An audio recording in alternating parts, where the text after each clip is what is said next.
Tell me what your professional and medical assessment of President Joe Biden is.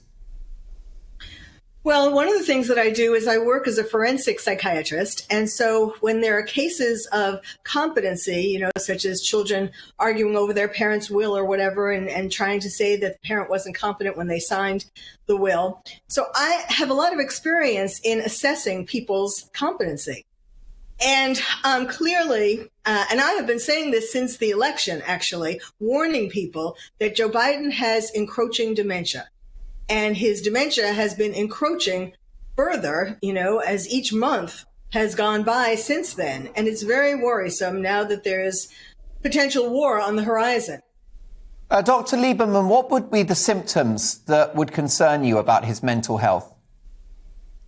Well, he has been showing a lot of these symptoms. Memory loss, of course, word salad, confabulation, a volatile emotional state, disorientation. He doesn't know how to get off the stage, inappropriate comments, and particularly the worst one is abstract thinking.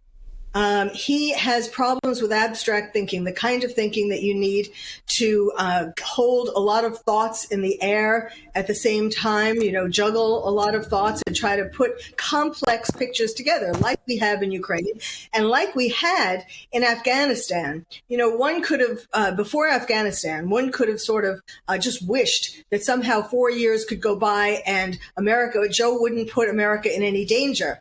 But when Afghanistan happened and there was the debacle of his getting out in such a horrible way, many people killed and mainly surrendering to the Taliban after we were there for 20 years. And so that is why we're in this mess now, which is that Putin looks at what Biden did in Afghanistan and he thinks, he can do whatever he wants. I kind of feel bad in a way talking, telling tales out of school and that our president has dementia. I've been talking about it in the States because I've been trying to get people to do something about it.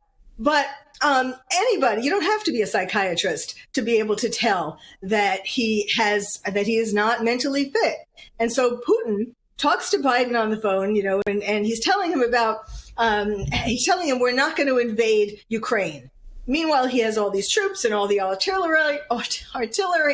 And so it's like, does he think Biden is so addled that he's not going to, believe that, in fact, all of these things are there too? Why else would they be there if not to invade Ukraine? So Biden has put us in a very, very weak position. And other world leaders are also waiting for their turn to jump in and try to get what they want.